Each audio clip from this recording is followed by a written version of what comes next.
Everybody, welcome back to our channel. ఈరోజు వీడియోలో మన డైలీ లైఫ్లో మనం మాట్లాడుకునే వాక్యాలను ఇంగ్లీష్లో ఎలా చెప్పాలో కొన్ని ఎగ్జాంపుల్ సెంటెన్సెస్ ద్వారా తెలుసుకుందాం. మీరైతే ముందుగా వీడియోని స్కిప్ చేయకుండా ఎండ్ వరకు చూడడానికి ప్రయత్నించండి. నా వీడియో కనుక మీకు నచ్చినట్లయితే లైక్ చేయండి, షేర్ చేయండి, అలాగే సబ్స్క్రైబ్ చేయడం మాత్రం మర్చిపోవద్దు. Okay, let's go to the topic. First word ఒకసారి చూడండి. చాలా ఈజీగా అనేదాన్ని ఇంగ్లీష్లో సించ్ అంటే something that is very easy. అంటే ఏదైనా సరే చాలా ఈజీగా అనే వర్డ్ని మనం యూజ్ చేస్తూ చెప్తూ ఉంటాం కదా. అంటే ఫర్ ఎగ్జాంపుల్, మ్యాథ్స్ టెస్ట్ ఆమెకి చాలా ఈజీగా అనిపించింది. అదేవిధంగా టీ చేయడం నాకు చాలా ఈజీగా అనిపించింది. ఈ విధంగా అనమాట. సో చాలా ఈజీగా అనే వర్డ్ని తీసుకొని దానికి సంబంధించిన కొన్ని రిలేటెడ్ ఎగ్జాంపుల్ సెంటెన్సెస్ అనేవి చూద్దాం. సో ఫస్ట్ సెంటెన్స్, ఆ కొత్త సాఫ్ట్వేర్తో ఈమెయిల్ పంపడం చాలా ఈజీ అని చెప్పాలనుకున్నప్పుడు దీని ఇంగ్లీష్లో sending email is a cinch with that new software. Sending email is a cinch అంటే ఈమెయిల్ పంపడం చాలా easy. With that new software అంటే ఆ కొత్త సాఫ్ట్వేర్లో నుంచి అని. అదేవిధంగా నెక్స్ట్ వన్, ఆ న్యూ డిష్ చేయడం చాలా ఈజీ అంటే ఆ కొత్త డిష్ చేయడం చాలా ఈజీ అని చెప్పాలనుకున్నప్పుడు preparing that new dish is a cinch అంటే ఆ న్యూ డిష్ అంటే కొత్త డిష్ చేయడం చాలా ఈజీ అని. అదేవిధంగా నెక్స్ట్ వన్, ఆ కార్యక్రమాన్ని నిర్వహించడం చాలా ఈజీ అని చెప్పాలనుకున్నప్పుడు organising the event was a cinch. Organising the event was a cinch అంటే ఆ కార్యక్రమాన్ని నిర్వహించడం చాలా ఈజీ అని. అదేవిధంగా నెక్స్ట్ వన్, ఆ బొమ్మని అసెంబుల్ చేయడం చాలా ఈజీ. ఆ బొమ్మని అసెంబుల్ చేయడం చాలా ఈజీ అని చెప్పాలనుకున్నప్పుడు assembling the toy was a cinch. Assembling the toy was a cinch అంటే ఆ బొమ్మని అసెంబుల్ చేయడం చాలా ఈజీ అని. అదేవిధంగా నెక్స్ట్ వన్, ఆ రెస్టారెంట్ని కనుక్కోవడం చాలా ఈజీగా అనిపించింది అంటే ఆ రెస్టారెంట్ ఎక్కడుందో కనుక్కోవడం చాలా ఈజీగా అనిపించింది అని చెప్పాలనుకున్నప్పుడు finding a restaurant was a cinch for us. Finding a restaurant అంటే రెస్టారెంట్ కనుక్కోవడం, was a cinch for us అంటే మాకు చాలా ఈజీగా అనిపించింది అని. అదేవిధంగా నెక్స్ట్ వన్, కాఫీ చేయడం నాకు చాలా ఈజీగా అనిపించింది అనేదాన్ని ఇంగ్లీష్లో making coffee is a cinch for me. Making coffee is a cinch for me అంటే కాఫీ చేయడం నాకు చాలా ఈజీగా అనిపించింది అని. సో ఈ విధంగా మనం చాలా ఈజీగా అనే వర్డ్ని తీసుకొని దానికి సంబంధించిన కొన్ని రిలేటెడ్ ఎగ్జాంపుల్స్ అనేవి చూసాం కదా. నెక్స్ట్ సెంటెన్స్ ఒకసారి చూడండి. ఆమె తప్పనిసరి పరిస్థితుల్లో ఆ ఇల్లు అమ్మింది. అదేవిధంగా అతను తప్పనిసరి పరిస్థితుల్లో జాబ్ మానేశాడు. ఈ టూ సెంటెన్సెస్ కూడా ఒకసారి చూడండి. రెండిట్లో మనం తప్పనిసరి పరిస్థితుల్లో అనే వర్డ్ అయితే ఉంది కదా, ఈ వర్డ్ని కూడా మనం చాలా సందర్భంలో యూజ్ చేస్తూ ఉంటాం. సో ఈ వర్డ్కి సంబంధించిన మరికొన్ని ఎగ్జాంపుల్ సెంటెన్సెస్ అనేవి చూద్దాం. సో ఫస్ట్ సెంటెన్స్, ఆమె తప్పనిసరి పరిస్థితుల్లో ఈ పని చేసింది అనేదాన్ని మనం ఇంగ్లీష్లో she is doing this work out of necessity.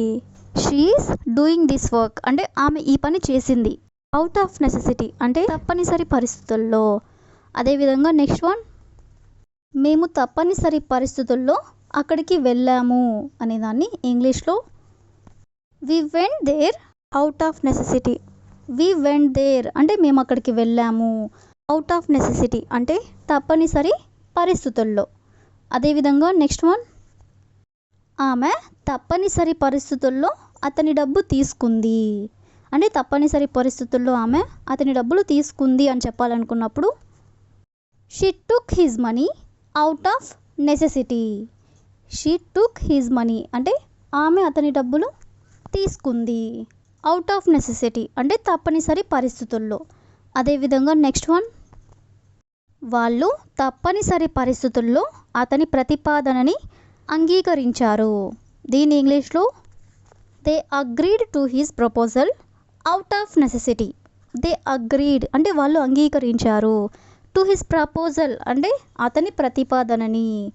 Out of necessity అంటే తప్పనిసరి పరిస్థితుల్లో. అదేవిధంగా నెక్స్ట్ వన్, మేము తప్పనిసరి పరిస్థితుల్లో ఆమెని కలిసాము అంటే తప్పనిసరి పరిస్థితుల్లో మేము ఆమెని కలిసాము అని చెప్పాలనుకున్నప్పుడు we met her out of necessity. We met her అంటే మేము ఆమెని కలిసాము. అవుట్ ఆఫ్ నెసెసిటీ అంటే తప్పనిసరి పరిస్థితుల్లో. అదేవిధంగా నెక్స్ట్ వన్, నేను తప్పనిసరి పరిస్థితుల్లో అతన్ని పెళ్లి చేసుకున్నాను అనేదాన్ని ఐ మ్యారీడ్ హిమ్ అంటే నేను అతన్ని పెళ్లి చేసుకున్నాను. Out of necessity. I married him out of necessity అంటే నేను తప్పనిసరి పరిస్థితుల్లో అతన్ని పెళ్లి చేసుకున్నాను అని.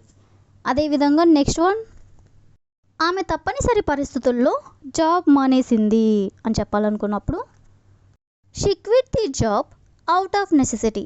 షీ క్విట్ ది జాబ్ అంటే ఆమె జాబ్ మానేసింది. అవుట్ ఆఫ్ నెసెసిటీ అంటే తప్పనిసరి పరిస్థితుల్లో. సో ఈ విధంగా మనం తప్పనిసరి పరిస్థితుల్లో అనే వర్డ్ని కూడా తీసుకొని కొన్ని ఎగ్జాంపుల్స్ అనేవి చూసాం కదా. నెక్స్ట్ సెంటెన్స్ ఒకసారి చూడండి. ఇతరులకు అంతరాయం కలిగించే అతని అలవాటు మంచిది కాదు. అదేవిధంగా ఆలస్యంగా వచ్చే ఆమె అలవాటు మంచిది కాదు. అంటే ఈ 2 సెంటెన్సెస్లో కూడా మనం అలవాటు మంచిది కాదు అనే వర్డ్ని తీసుకున్నాం కదా.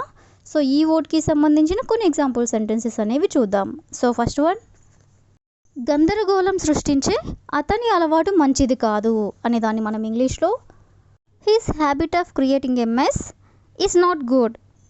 His habit of creating a mess అంటే గందరగోళం సృష్టించే అలవాటు ఈజ్ నాట్ గుడ్ అంటే మంచిది కాదు.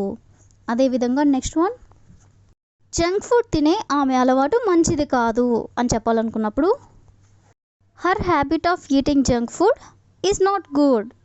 Her habit of eating junk food అంటే జంక్ ఫుడ్ తినే ఆమె అలవాటు ఈజ్ నాట్ గుడ్ అంటే మంచిది కాదు. అదేవిధంగా నెక్స్ట్ వన్, ఇతరులని నిందించే అతని అలవాటు మంచిది కాదు అనే దాన్ని ఇంగ్లీష్లో his habit of blaming others is not good. His habit of blaming others అంటే ఇతరులని నిందించే అలవాటు ఈజ్ నాట్ గుడ్ అంటే మంచిది కాదు. అదేవిధంగా నెక్స్ట్ వన్, సమావేశాలని ఎగరగొట్టే ఆమె అలవాటు మంచిది కాదు. సమావేశాలని ఎగరగొట్టే ఆమె అలవాటు మంచిది కాదు అని చెప్పాలనుకున్నప్పుడు her habit of skipping meetings is not good. Her habit of skipping meetings అంటే సమావేశాన్ని ఎగరగొట్టే అలవాటు ఈజ్ నాట్ గుడ్ అంటే మంచిది కాదు అని. అదేవిధంగా నెక్స్ట్ వన్, పెద్దగా మాట్లాడే అతని అలవాటు మంచిది కాదు. పెద్దగా మాట్లాడే అతని అలవాటు మంచిది కాదు అని చెప్పాలనుకున్నప్పుడు his habit of speaking loudly is not good. His habit of speaking loudly అంటే పెద్దగా మాట్లాడే అతని అలవాటు ఈజ్ నాట్ గుడ్ అంటే మంచిది కాదు. అదేవిధంగా ది లాస్ట్ వన్, ఇతరులకి అంతరాయం కలిగించే అతని అలవాటు మంచిది కాదు అని చెప్పాలనుకున్నప్పుడు his habit of interrupting others is not good. His habit of interrupting others అంటే ఇతరులకి అంతరాయం కలిగించి అతని అలవాటు ఈజ్ నాట్ గుడ్ అంటే మంచిది కాదు. సో ఈ విధంగా మనం కొన్ని ఎగ్జాంపుల్స్ అనేవి చూసాం కదా. So that's all for today. I will ask you A question for you. ఇతరులకి హాని కలిగించే ఆమె అలవాటు మంచిది కాదు. ఇతరులకి హాని కలిగించే ఆమె అలవాటు మంచిది కాదు. So if you know this one in English, please you can comment in the comment section. Thank you for watching.